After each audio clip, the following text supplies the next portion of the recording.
Hello, and welcome to the Product Biz Podcast. This is your host, Monica Little, and I am excited to be talking to you today about a topic that is not talked about enough, extremely important, and will also level set really like the trajectory of your business. And this is when to expect to make a profit in your business. Now, for some people, when they hear the title of this episode, they may automatically be like, what do you mean when to expect it? I should be making money right away. There's an actual timeline. There's an actual time and place of when to expect to make a profit. I started this business to make money right away. And I'm here to tell you that building a business takes time, takes money, takes energy, takes resources, and doesn't always lead to instant gratification. Matter of fact, it almost never leads to instant gratification. And I think this is one of the biggest taboos with owning a small business is that people want to start a small business because they want to make money and they want to make money right away. And when they aren't making money right away, they start to question if they're doing it right, if they're doing something wrong, if they have to invest their own money into their business. They start to really get into this spiral, and then it catapults and it grows bigger and bigger. And then people get really demotivated, really discouraged, really just like in the wrong frame of mind. So what I want to talk with you today is just level setting on when you should expect to actually make a profit in your business, what's required of you to make a profit in your business, and what to do leading up to that point. And how I want to start this episode is giving you a little bit of backstory with two of my most successful businesses. Now, you may not know this, but I've actually ran quite a few businesses. Some of them totally flopped. Two of them, actually three of them did really, really well. And if you know me, then you know way back when one of my first businesses is actually, while I was working a corporate job, got certified as a personal trainer. So I was doing meal plans for people, macro tracking, and I was doing workout plans for people. I was doing this while I was working full time. So I was doing this on the side. And then I also came out with like a protein desserts cookbook.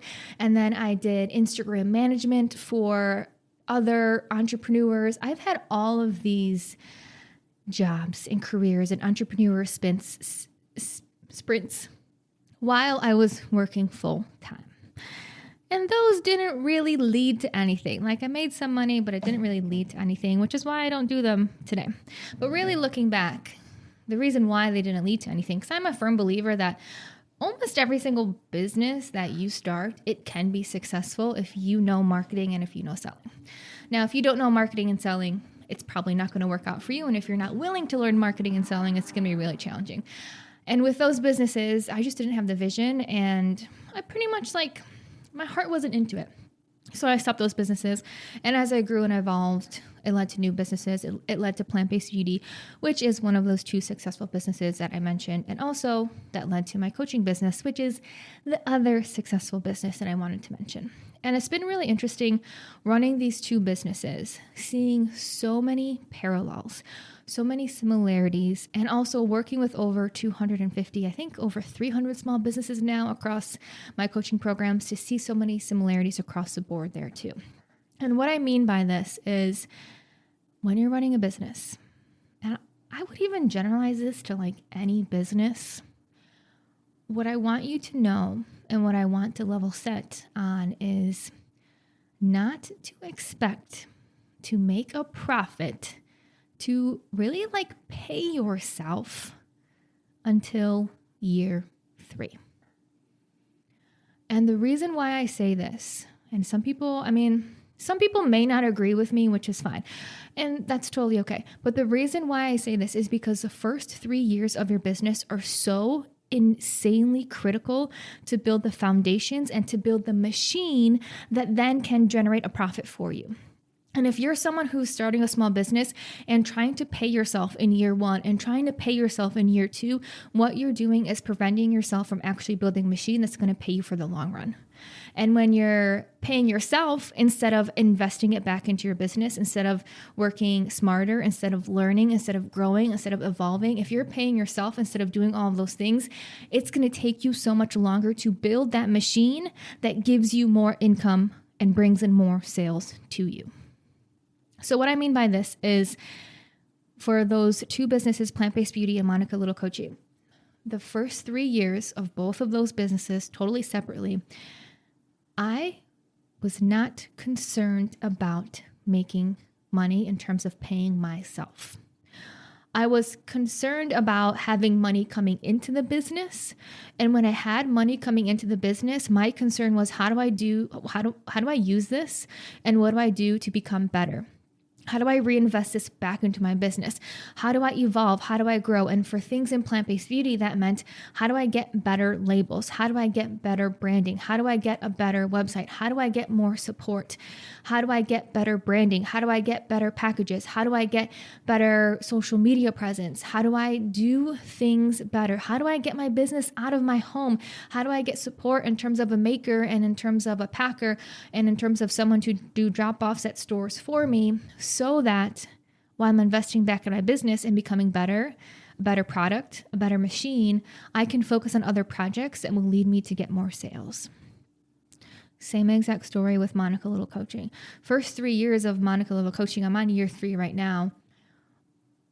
I was not worried about paying myself. And I find it so bizarre when small business owners are in month like 4 or year 1 or year 2, and their biggest concern is that they haven't paid themselves. I'm like, dude, you're building a machine, you're building a business. And I love this analogy of, imagine if you're building a home that you then want to rent out and to make money on it. The first year or 2, you are building. You are building the foundation, you're putting in the flooring, you're putting in the walls, you're putting in the windows, you're putting in the garage, you're putting in the home decor, you're taking photos, you're listing it up on Airbnb, whatever it is. And that may take you, if you're truly building it by yourself, 2 or 3 years. And then you start to rent the rooms out and make money. And when you're running a small business, the same exact thing is happening. Exactly to a T, the same exact thing, especially if you're doing it on your own. You're building this house from scratch. And if you're building a house and expecting it to pay you and expecting to take home a profit when you're just building the business, you're going to have a really hard time. You're going to be really demotivated. You're going to be really discouraged when that doesn't happen. So this is about investing money back in your business and when to expect a profit. So investing money back in your business, I already outlined a couple things of what you should be doing. Essentially, you are building a machine. And this machine comes in phases. I think the first phase of building a machine is having a kick-ass product. So what does that mean? A product that you love and your customers love, that it's a great product. It has to be a great product, right? If you're trying to sell something that doesn't have demand, you can throw all the money that you want into it, but it's not going to work out, right? And I think every single person here, if you're listening to this podcast, you have proof of concept that you've sold some of your products at a market or somewhere, right? So you know it sells. So you have to have a great product and you have to have great branding. Because there's so many people who have DIY branding. There's so many people who use Canva, and I've been guilty of this too in the past with my own business as well, of DIYing the labels, DIYing the logo, and blending in with so many other people, and really just having not the most standout experience that you could have with your products.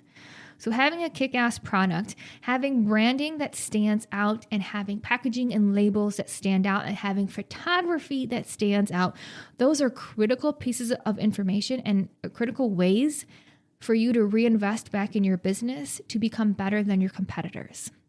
And now if you have your vision on the long run, this is going to serve you so much. And people are so short-sighted, this instant gratification, that people need to see results of it right now. And I want you to always remember to zoom out. Instead of zooming in on today and yesterday and tomorrow and did I get sales, did I not get sales, I want you to zoom out into the vision of your business of you are building this machine that day by day, brick by brick, layer by layer is going to bring an income for you and your family and your legacy and whatever else you imagine and have in your dreams and desires with your business. So the first part is investing back in your business in terms of your product, packaging, photos, labels, branding. Like that has to be there. Then when you invest in your business, there's things like a website and having that up and running, the presence of your website, and making sure that your online experience is something that People want to go to your website and purchase.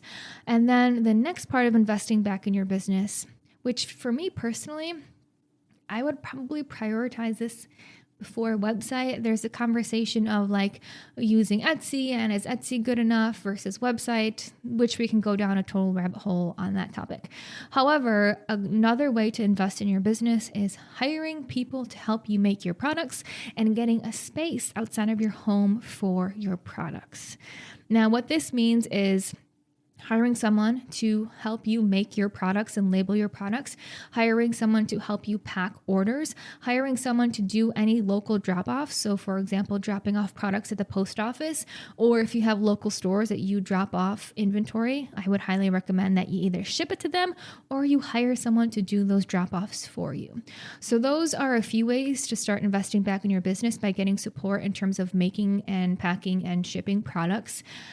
And also investing back in your business in terms of an admin to help you with like the nitty gritty things that you just don't want to do. For example, if you have a wholesale account, a retailer that wants to buy from you and they use PayPal, having an admin who can create the PayPal listing and send it to them, those 5 minutes that you're freed up multiple times per month are going to be so worth paying that admin to do that for you. And then we can get creative with investing in your business in terms of what else are you doing that you have mastered that now you can train someone to do it for you. I just had a call with my one-on-one clients last week, and that was a topic that we talked about because what we do with my one-on-one clients, these are people who've been in Product Biz Academy for like 6 months or a year primarily. So they've got the foundations down, and now we're like executing on one specific project per individual for 3 months, 1 quarter at a time. And this really is just becoming a master at that project in order to get results, learn that project, the ins and outs of it, and then to be able to hire someone to do it for you so your business continues to grow in that way while you can then move on to the next project. So let me give you an example. One of the members, their project was store outreach. So getting their products into stores by researching stores, pitching to stores, following up with stores, and getting products in those stores. So when you focus on something like this for 3 months and really become dedicated and committed to it, you should have that down to a T that you can do that in your sleep. And I mean, if you're reaching out to 25 stores per week across 3 months, that's a lot of stores. So you've researched a ton of stores, you've reached out to a ton of stores, you have a pitch, you have a line sheet, you have your follow-up process. This is what I teach you how to do in Product Biz Academy. And now when you're physically doing it so often, you've mastered your technique and your process specifically for your business. That the next step you can do is to invest back in your business, to now hire someone to, like another admin, to do that for you. Now this admin is doing revenue generating work that should bring you more retailers that stock your products and make money, that should cover the cost of that employee in and of itself. And now your business is growing, you're getting exposed to more audiences. When people find you in stores, maybe they're now following you on social media and buying from you directly. You're creating this amazing ecosystem, and part of that ecosystem can grow exponentially when you invest back in your business and hire someone to do that part for you once you've mastered it. Beautiful. Now you can see how we're investing back in your business on components that you have mastered that now you can train someone to do for you to free up your time for the next project. Similarly, another way to invest back in your business, which I think really is like I want to say the final one, and after you've done this, then it's like, cool, you're building a machine and you should be pretty close to paying yourself and some major profitability, is investing back in your business in terms of a making space. And this is just exactly as it sounds. Having a place to make your products, having a place that your employees can come, having a place to make products, pack products, store products, and having your products outside of your home. Now, when we talk about the first 3 years being so critical and so important, and to expect to really pay yourself after those 3 years, once you've built this machine and have this in place, this is exactly what I mean. The product, the branding, the packaging, the photos, the website, and other e-commerce platforms that you sell in, the maker, the packer, the shipper, the admin, maybe another employee or admin who's helping you with other projects that you've mastered, and the making space. That is a 3-year plan right there. And once you've accomplished those things, then I want you to get in the frame of mind of like, okay, now we're scaling. Now let's start actually paying myself. Because up until here, I've been reinvesting all the money that I make back into my business. And another thing along the way that I want to mention, a huge way to invest back in your business is coaching and having someone to help you to get to this 3-year mark. Because you may be listening and maybe you've been in business longer than 3 years. But when I say the 3-year mark, I mean you have been focusing diligently and dedicated and committed to your business every single day. Maybe I'll say 5 days out of the 7 per week on your business. There's a lot of business owners who've been around for 5 years and they're not at the 3-year mark because they haven't been treating their business in that way. Here's a good way to know. If you're at the 3-year mark and you know that, yes, I'm here, is by looking at what you've been working on a daily basis. If you've been running your business for 6 years and all you do is like make your own product and come out with new products and make more products and come out with new products and like diddle daddle behind the scenes with updating your marketing cards and your branding and your labels and redoing yourself, you could be in business for 6 years, but you're probably still honestly in like the 1-year mark. When you're at the 3-year mark is when you're prioritizing investing back in your business. It's when you're prioritizing projects that are outside of your comfort zone. So here's another way to tell. You may be in business for 6 years. However, if you're still showing up on social media in the same exact way for an extended period of time and you're not showing up differently, you're not doing things outside of your comfort zone, you're not showing your face, you're still in the 1-year mark, right? And that's like a tough pill to swallow for some people because sometimes we think length of time actually leads to results, but it's what you're doing during that length of time that leads to results. So what I mean by that is, if you've been in business for 3 years and you've been investing back into your business and you've been doing things that scare you, you've been doing things that are uncomfortable, you've been doing things that are outside of your comfort zone, and you're building this machine and you see that your business is growing in terms of the components and the support and the help, then there's going to be a moment where you hit major profitability and then are starting to pay yourself. The reason I wanted to really mention this is because I mentioned at the beginning, this is how I've ran my 2 most successful small businesses. I've never once during those 3 years of 2 of those businesses, so 6 years really, have asked, when am I going to pay myself? Because I zoom out and I see the vision of this business is going to be here for a really long time. And I want to make this machine that's going to serve me and be able to be run easier and easier and easier and to be able to scale it. And I know if I keep doing these things and keep investing back, then the return is going to be 10-fold, 20-fold, 30-fold in the future. And having this frame of mind allows you to like have this extreme focus on your business and vision on your business and desire and plan for where you are going without getting discouraged or demotivated because you aren't paying yourself just yet. I think the other thing to mention too is not only during these first 3 years you might not be paying yourself, but there's also one step deeper of you may be investing your own money in your business and your business may not be fully self-fulfilling. Now, this is a fine balance between this because there are some things that, I'm going to pay out of my personal savings, out of my personal bank account, because I know that this is going to help me so much to get results faster and to get there sooner. And sometimes I think people are really stuck on this is where people really get stuck. They only will invest money that their business has made to further grow their business. However, they're not doing anything outside of their comfort zone to grow their business, so they never have the money to then invest in their business, and it becomes this insane catch-22 of being stuck for years. So you really have two different ways to go about funding your business during these first 3 years of building a machine.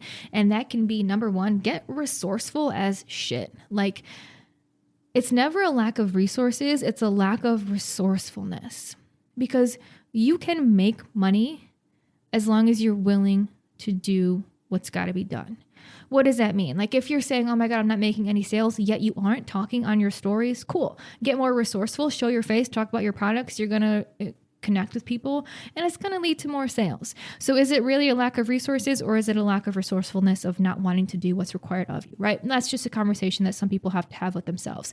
So there's a fine balance of, like, if you need money to invest back in your business, get resourceful. Show up, be scrappy. All of my businesses, I've always been so scrappy in terms of, if something's going to get done, if I need money, I'm going to go out there and talk about my products and make money. Like, that's it. The more you talk about your products, the more sales you're going to get. So if you haven't gotten sales, go and talk about your products and get scrappy with, like, reaching out to different people and partnering with people and sending your products to people to share about your products for you, or reaching out to news anchors. There's so many ways to just get scrappy and make money that then you can reinvest back into your business. Now, there's a fine line of, sometimes there's something that you want to invest in where it's a bigger investment, and it's like, oh shoot, I know this is going to help me and catapult my business. My business doesn't have the funds, so what am I going to do? And this is for me personally, where I would use my personal funds, my personal savings, to help me in the growth of my business. And I think this is another one that's super taboo that people don't talk about. And it's like, yeah, if you are starting a business from scratch, you're probably going to have to invest quite a bit of your own money into it. We're in the product business space, which means we need capital. We need funds for raw materials, for packaging, for labels. These are the basic things that you need money in order to buy it. So knowing that if your business needs money to reinvest back into it, number one, get resourceful and just get scrappy. Or number two, it may require you to invest your own money if it's something that, like, oh my gosh, I need this right here, right now. I know it's going to help me, and being okay with that. And of course, there's a conversation of, like, is your spouse on board? And then there's more that this opens up too. Let me first talk about the spouse on board thing. But with that, there's a conversation to have with your partner, if you have a partner or a spouse, of like, hey, I'm investing in a business and this is going to require me to invest in certain things, and I have a vision of where this business is going to go, and having that conversation with them and getting them on board. I think that's one thing that I've been really grateful for is my husband. I've been really grateful that he's always told me, as long as you're doing something that you love, I know it will turn into whatever you want it to be. And if it's going to take some time, it's going to take some time. So he understands that, hey, you know, there may be some months where I'm leaning on him a little bit more. There may be some months where I'm bringing in a little bit more to pay for rent and things like that. I'm very much like a 50-50, we split everything type of person. So I carry my weight and I make sure I do that. However, just knowing that he's there and he understands if anything were to happen, that obviously helps the situation. And if you don't have that, then it warrants having that discussion and bringing your partner along on the vision of where your business is going to go. So that's one thing I wanted to mention. And I had another thing I wanted to mention in terms of investing your personal funds. I don't know if this was it, but I think I'm going to mention it. When you're starting a business, like I said, it's pretty capital intensive with a product-based business. And it will require you to use your own funds, especially when you're first starting off. And the biggest thing that I see, which is this is a hard pill to swallow, but I think it's really important to talk about. Like I said, this is a lot of like taboo stuff that people don't talk about. And it's like, I've seen it enough that it needs to be said. And this is the train of thought of a lot of small business owners have a hobby that they like to do. They like to make candles. They like to make jewelry. They like to make skincare. That's how I started with plant-based beauty. I was just experimenting and I loved it and people wanted to buy it. And I was like, holy crap, this could be a business. So a lot of people have a hobby, which then there's a light bulb moment of people will maybe buy this from me and it can be a business. And this very fine line between hobby and business is where waters get a little bit murky, because as soon as you say this is a business, it's going to require something of you. And like I've said 5 times already, a product-based business is really capital intensive. And I think a lot of people who have a hobby think that this is just going to be a really quick way for them to make money. And unfortunately, that is like the farthest from the truth. Because like I said, right at the beginning, it's going to take time, energy, it's going to take money, it's going to take resources in order to grow. So the biggest misconception is if you have a hobby and you're good at it, start selling it and you're going to be rolling in the dough.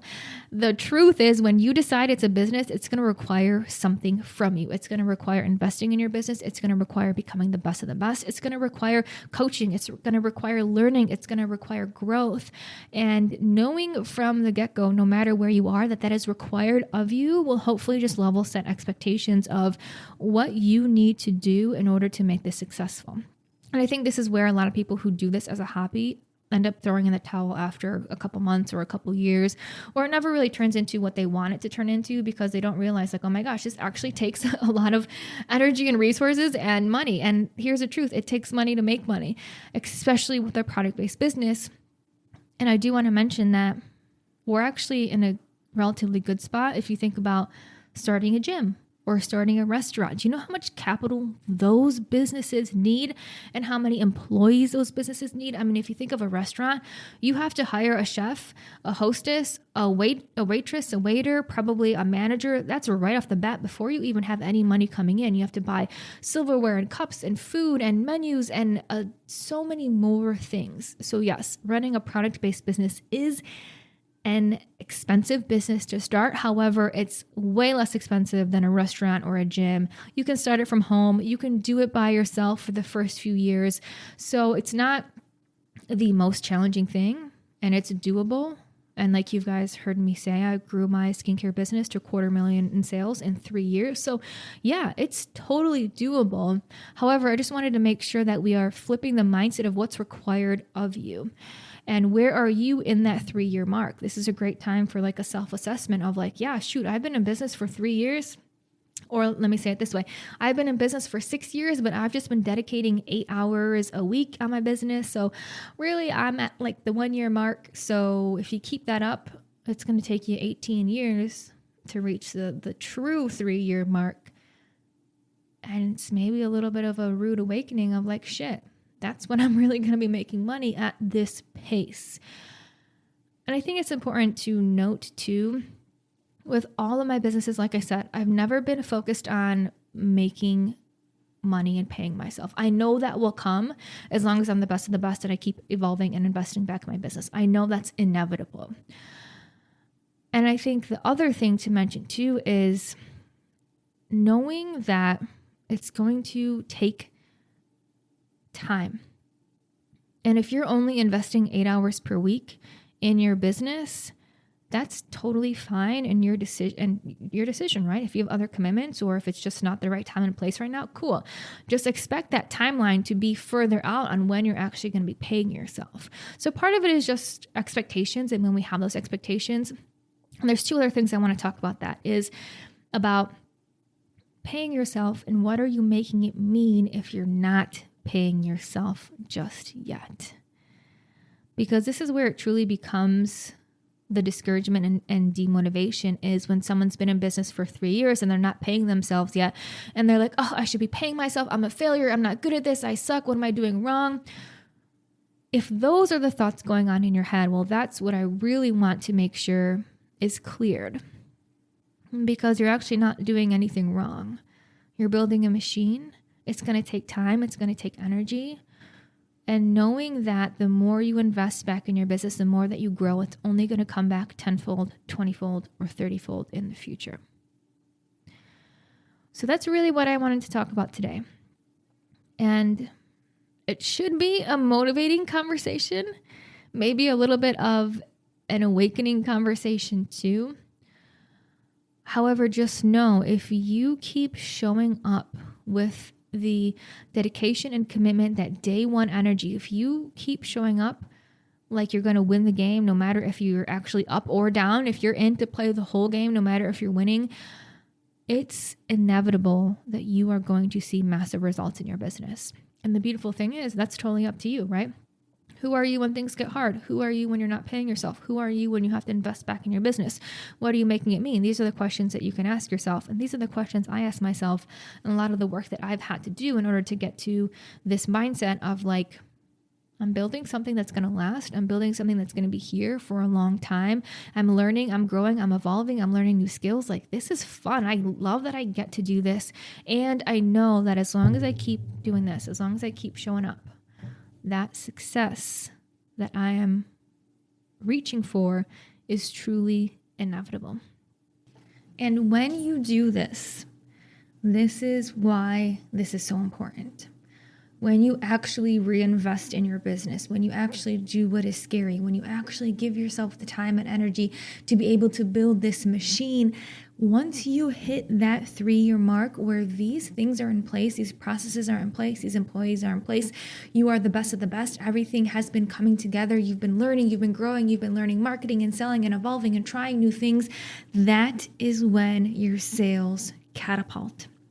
So to bring it back to the 2 businesses that I mentioned to you, year 3 has always been for me the hockey stick year.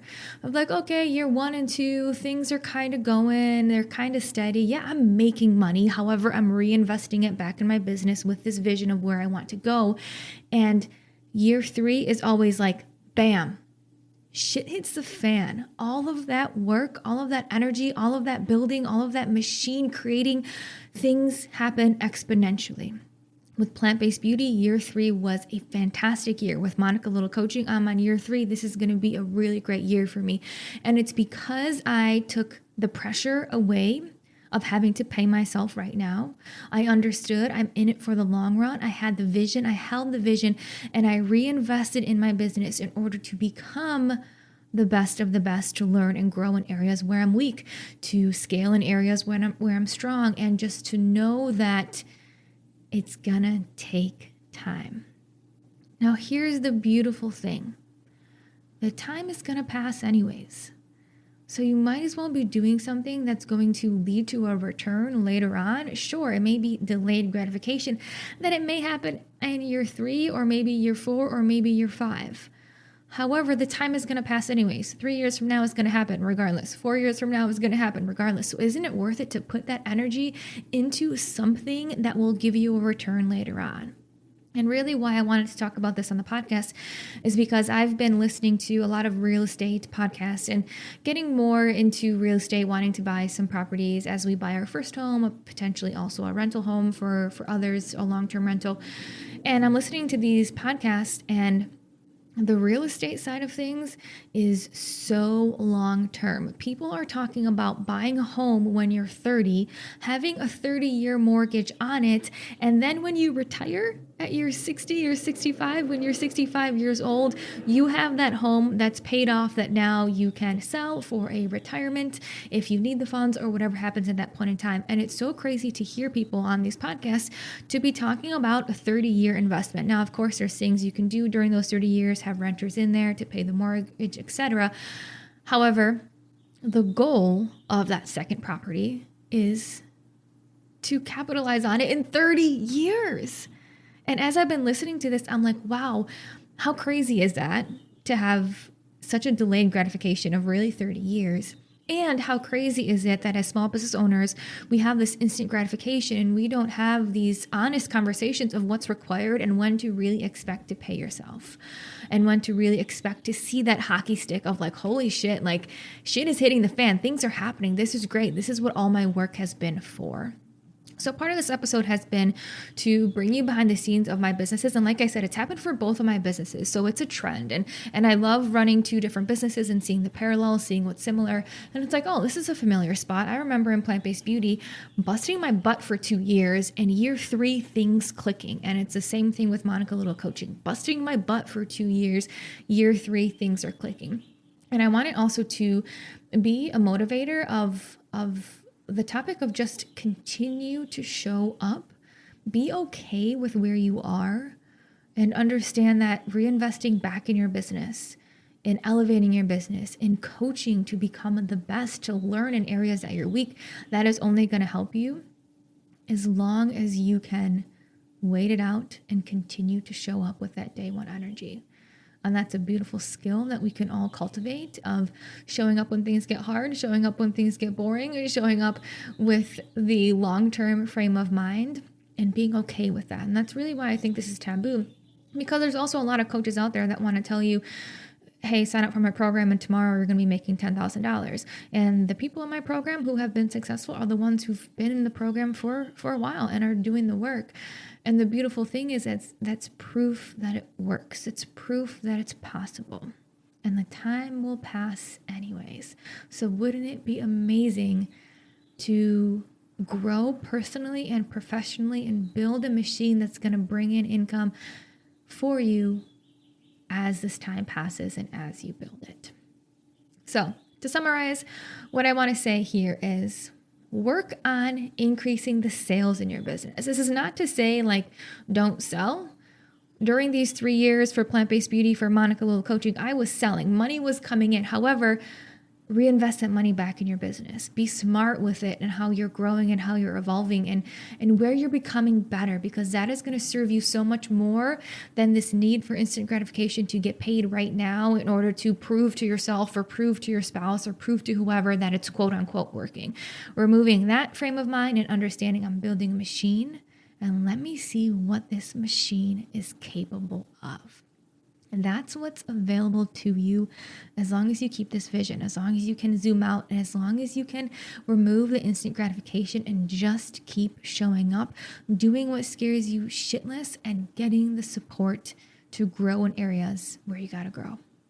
So I wanted to share that with you just to, give some insight and motivate you, and just talk about what's required, really. And it's a conversation that's been coming up a lot with a lot of my members. So with that, what I want to mention is, if you know another small business owner that, I know all of us as small business owners, like our network of other small business owners is huge, because when we go to markets, we talk to other small business owners, we connect with other small business owners on Instagram, we share markets with others, we share stores that we're in with others. So if you know a small business owner, send them this podcast, send them this episode if you found it helpful, because you never know if they might be needing to hear some of these words too. So I appreciate it so much that you are spreading the word. And as always, I love to hear your feedback about the episode. So if this resonated with you, send me a DM. I love hearing from you, and let me know what you thought. And I can't wait to talk to you next week on the next episode of the Product Biz Podcast. Thank you so much for being here.